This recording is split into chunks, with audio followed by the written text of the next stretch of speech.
Bom dia! Neste segmento eu vou falar sobre a escrita de um artigo científico. Em particular, eu vou falar do que eu chamo a parte miúda, a parte não estrutural da escrita, que é o uso da língua, coisas mais em nível de parágrafo, frase, palavra. Então, primeiras ideias básicas. Lembre que um parágrafo é um conjunto ordenado de frases, mas que estão relacionadas ao mesmo tópico. É isso que diferencia um parágrafo de outro. Você muda de parágrafo quando o tópico que você está tratando, que você está discutindo, muda. Enquanto não estiver mudando, você mantém as frases no mesmo parágrafo. Dentro desse parágrafo, de cada parágrafo, a primeira frase é frequentemente importante, ela define o contexto do parágrafo. E frequentemente há uma ligação entre os usando ou a primeira frase, que vai fazer referência ao que se passou antes, ou a última frase de um parágrafo, que vai introduzir o que vem depois. Então, essa primeira frase do parágrafo ou a última frase do parágrafo, com frequência, usamos para fazer as ligações entre os parágrafos e deixar fluir melhor a leitura.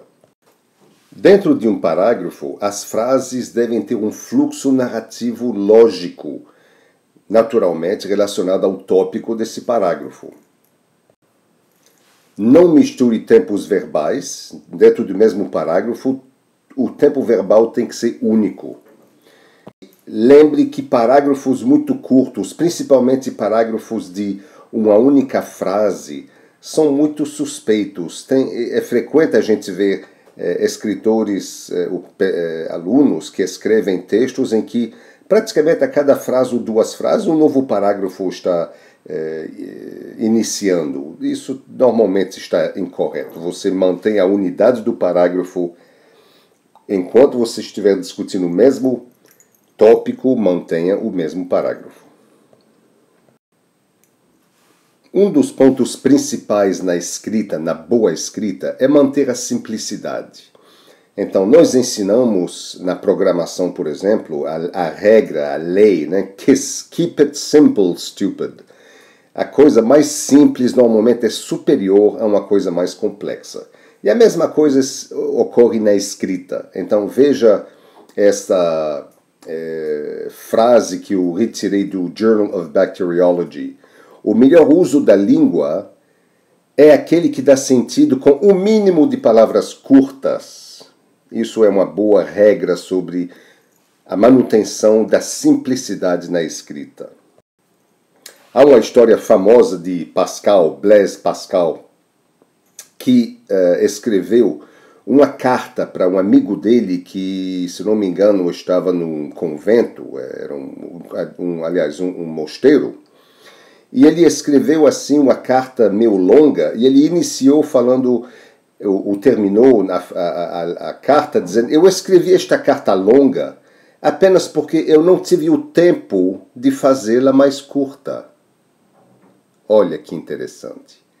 Quer dizer que buscar a simplicidade é uma coisa que custa. Você tem que suar para você pegar algo que é mais longo, mas você deixar mais curto, mais objetivo. É algo que, com a reescrita, você consegue encurtar as coisas e deixá-las mais objetivas, mais resumidas, mais simples. Mas custa, não vem de graça não.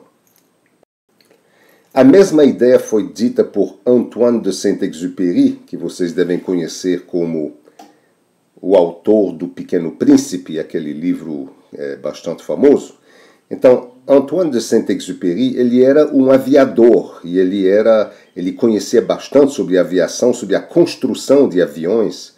E uma das coisas que ele falava sobre o design, sobre a construção de aviões, ele dizia o seguinte: a perfeição é atingida não quando não se pode adicionar mais nada, mas quando não se pode retirar nada mais a um design. Muito interessante essa frase também. Um terceiro autor nos diz exatamente a mesma coisa, mas de uma forma mais jocosa. Mark Twain, aquele grande escritor americano, eu adoro ele é muito, muito engraçado, muito inteligente. Ele recebeu um dia um telegrama dizendo: eu preciso de uma história de 2 páginas em 2 dias. E ele respondeu de volta usando o inglês bem da época, bem coloquial. Ele falou: olhe, 2 páginas em 2 dias eu não consigo. Eu consigo fazer 30 páginas em 2 dias. Agora eu preciso de 30 dias para fazer 2 páginas.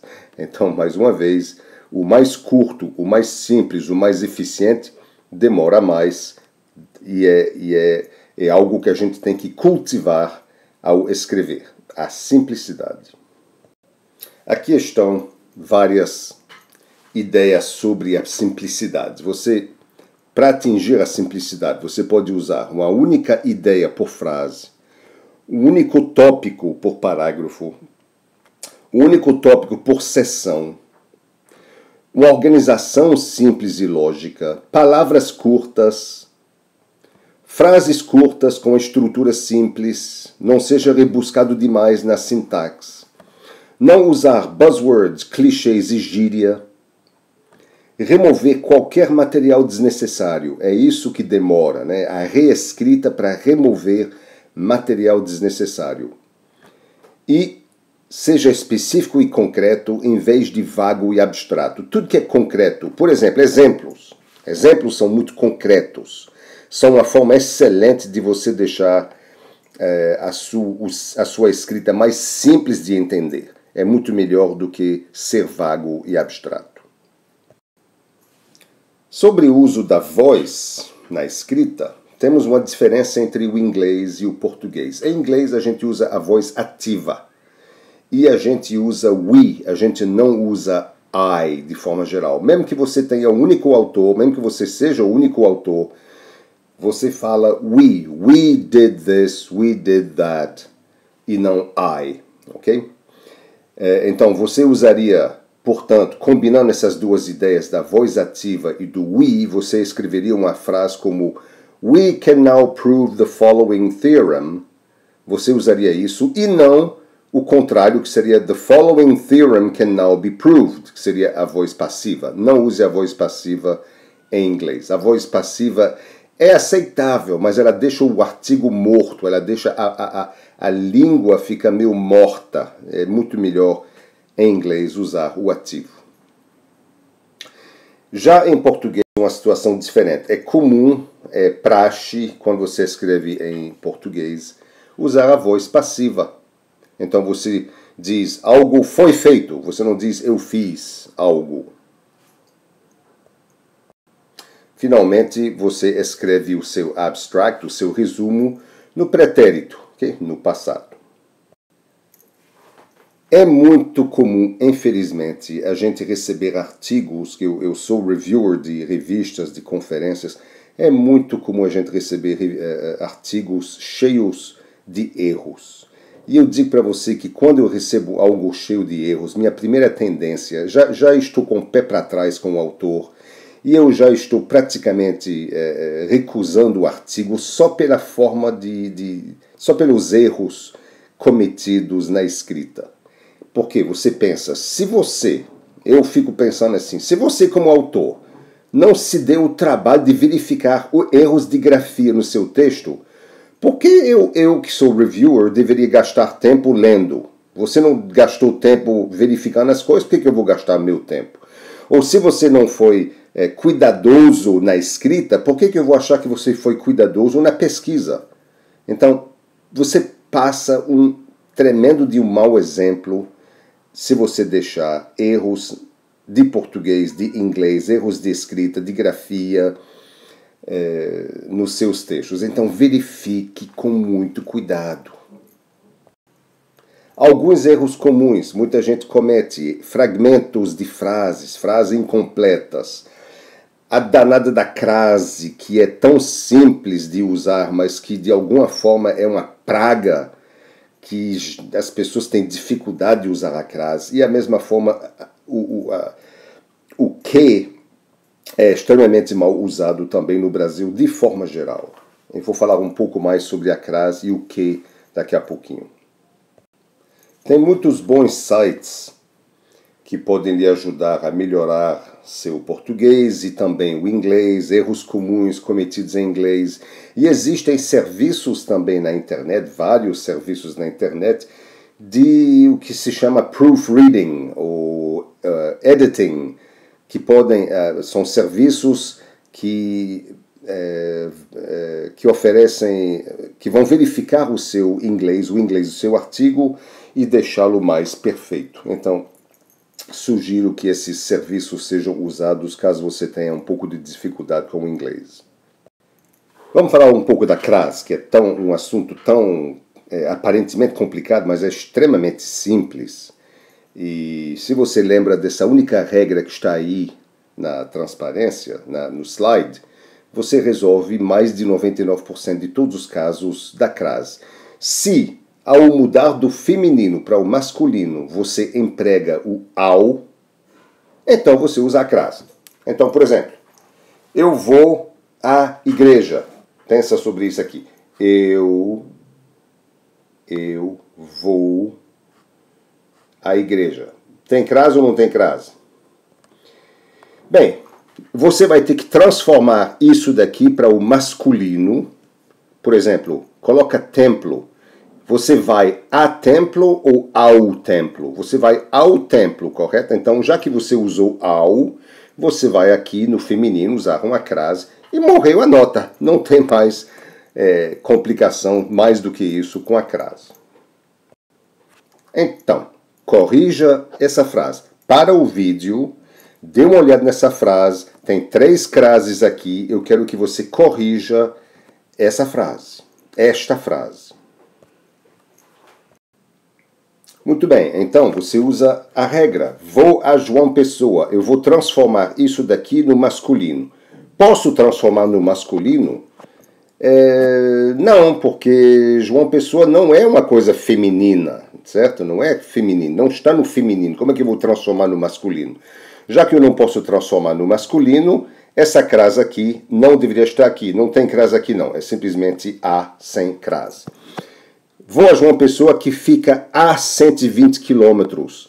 Essa crase deve estar aqui ou não? Bem, transforma isso aqui no masculino e vê se ele leva ao. Você pode transformar isso no masculino? Também não. 120 quilômetros não é feminino. Então, eu não posso transformar no masculino, portanto, aqui também não tem crase. À frente, o que você acha disso aqui? Você transforma isso para o masculino. Por exemplo, em vez de frente, coloca lado. Se for lado, você colocaria ao lado ou não? Sim, você diria eu vou ao lado. Então, já que você usou ou aqui, você usa uma crase aqui no feminino e acabou-se a história. Tá vendo como é simples? A palavra que também é muito mal empregada. Então, eu recebi um mail algum tempo atrás de um aluno que dizia o seguinte: segue em anexo o paper que me referia. Tá errado isso. Por quê? O paper que me referia. Você refere um paper? Não, você se refere a um paper. Então, segue em anexo o paper a que me referia. Seria o correto. Tenta isso aqui agora. A empresa que eu trabalho. Você trabalha em uma empresa? Não, você trabalha em uma empresa. Então, isso é a empresa em que eu trabalho. Ou então, a empresa na qual eu trabalho. Ou a empresa onde eu trabalho. Tudo isso está correto, mas a empresa que eu trabalho está errado. Então, vamos encerrar o assunto dando um resumo do que eu falei sobre a escrita. Escrever bem dá uma grande vantagem para você. Se você escrever bem, você tem uma grande vantagem sobre quem não escreve bem. Pega muito, muito mal numa entrevista, quando você escreve um relatório, pega muito mal você falar mal, escrever mal, isso te deixa em desvantagem com outras pessoas. As grandes ideias que a gente discutiu neste segmento, né, Ao escrever, identifique sua ideia-chave. Deixe claro quais são suas contribuições. E use exemplos. São as grandes ideias-chave ao escrever um artigo científico. Muito obrigado.